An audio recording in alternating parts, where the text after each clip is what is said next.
Just when you thought it was over, there's more to come. Yet another person is going to be facing trial in the precious metals manipulation case against JP Morgan. Let's explore.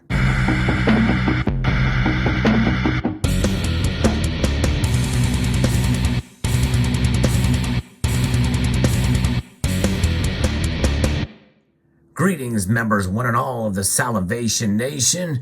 Yes, just when we thought we had seen the last of the trials. In fact, I've not heard anything yet, at least that I've seen, about sentencing for these folks. But nonetheless, a new trader is going to be facing trial. Trader, pun intended, has a double meaning here. Because really this is about fraud. In fact, this is where the spoofing comes in. And so it's the manipulation of precious metal prices. I'm going to talk a little bit about what that means, because people, when they think of manipulation, they think about it in one direction. But in reality, the manipulation occurs both ways, up and down. But let's get into this from Bloomberg News. If you enjoy videos like this where I talk about the latest news in the world of precious metals, coins, and commentary and talking about the markets, I hope you will consider subscribing to the channel and pressing that thumbs up button down there below my finger. Yes, indeed. Christopher Jordan is the name to know. He was openly resentful of his colleagues on the JP Morgan Chase and Company precious metals desk for getting him fired. Now he's facing a fraud trial just like them, according to Bloomberg News. The former gold trader is accused of wire fraud and is set to appear in the same Chicago federal court where two former co-workers, you may remember their names from my previous reporting on this case, Greg Smith and Michael Nowak, were convicted in August. They were found guilty of manipulating markets with bogus spoofing orders at the world's largest bullion bank. A third defendant, precious metals salesman Jeffrey Ruffo, was acquitted. No word on their sentencing. Jordan trial starting Wednesday is part of a long crackdown by the U.S. market manipulation since the 2008 financial crisis.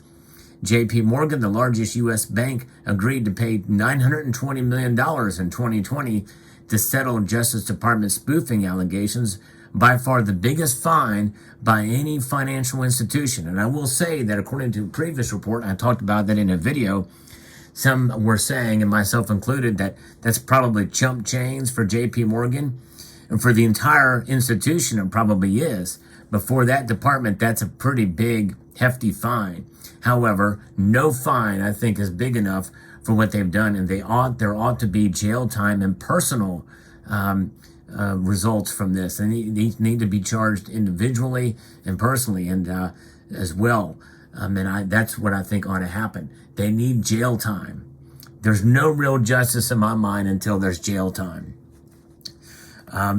Jim Benjamin, who is Jordan's attorney, said he wasn't immediately available for comment when contacted by email Tuesday. Now, another thing you'll notice, it's kind of a running joke in my videos talking about this, is whenever I cover stories like this, usually there's a separate sentence in these reports to say JP Morgan it was not available for comment, or there was no comment from JP Morgan about anything. So pretty interesting. Jordan placed thousands of orders for precious metal futures contracts with the intent to cancel those orders before executions, according to the indictment. That is the definition of spoofing. These moves allegedly misled others about prices and demand for precious metals, according to prosecutors. From 2006 to 2009, Jordan worked on the JP Morgan precious metals desk run by Nowak. Jordan was the main spot gold and silver trader. But that changed after the bank acquired Bear Stearns in 2008. That name should sound familiar to you. Court filing show, Smith joined the desk from Bear Stearns and was given the primary responsibility for trading gold. By far the most important of the precious metals markets, this metal right here. Very valuable. So, people talk about silver manipulation. Well, gold is really the most important. And so he was responsible for that. Pretty interesting. So there's some front-running accusations that had occurred here.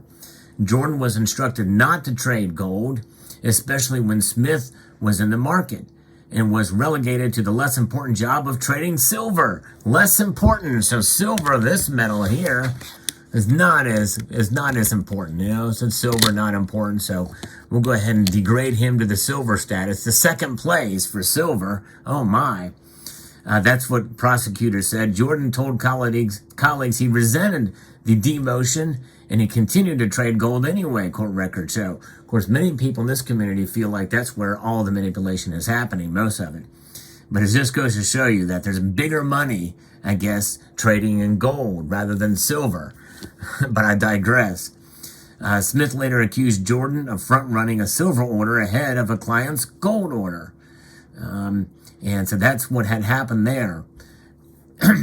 There was a number of accusations where both Smith and Jordan were in the market at the same time, cross-trading with one another and stepping on each other's feet while trading the same products, according to the FBI's agent's report of an interview with a government witness. Wow, infighting amongst these spoofers, insane in the membrane. After an internal investigation by J.P. Morgan, Jordan was fired and subsequently joined Credit Suisse Group AG in 2010. Credit Suisse, yes, this company right here. Just happen to have one of these bars on hand. Wow, interesting. In chat messages to colleagues and friends, Jordan didn't hide his animosity. I know you guys are close, so whatever. But to me, he's a snake, Jordan wrote in April 2010 about Smith in one chat. Every dog has his day. He will get his, trust me.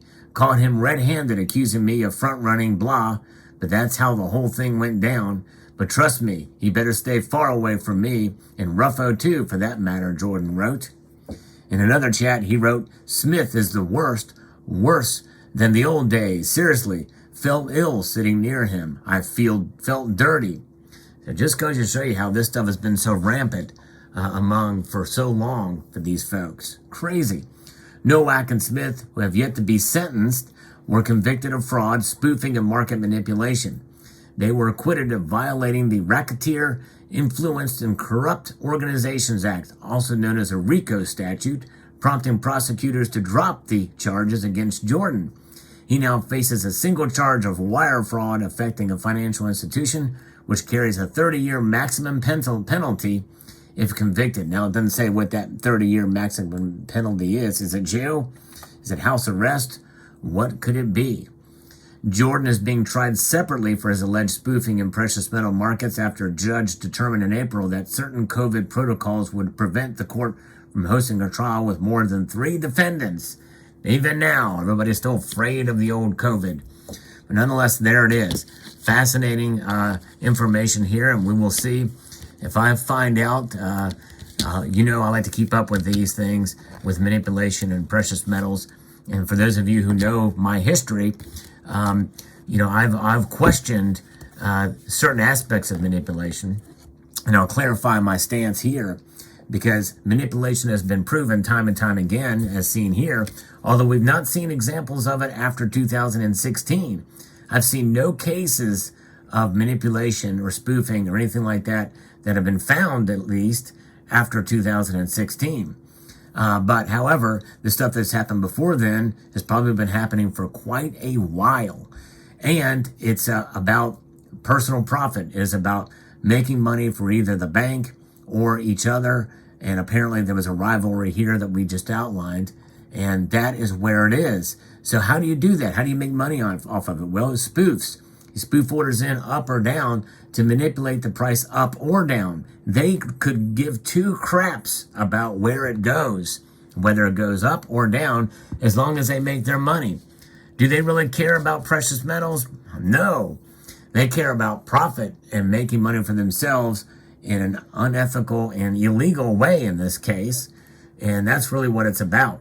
So there's a bit of that occurs in most all commodities. Many people feel it probably is happening to some level, skirting the lines of legality to make that happen. And obviously the very existence of a derivatives market is proof positive of that, just by that nature alone, which is why many of us in this community are all about the physical. Let's get physical. Let's get physical. I want to hear your silver talk. And so that's what it's about. It's about holding the precious metals. So therefore, I don't know, and I'm not saying that other than the fact of what the Federal Reserve does, in many cases, especially recently, that could be a suppression technique to keep the dollar up and to pump up the dollar and to take down silver and gold's value against the dollar. What they do, I think one can make a cogent argument that that's completely legal, obviously, because they want the dollar to be strong. And it's fine with them if precious metals get affected by it to the negative. Otherwise, I don't know that there's necessarily a cabal or organized effort to suppress the price of gold and silver.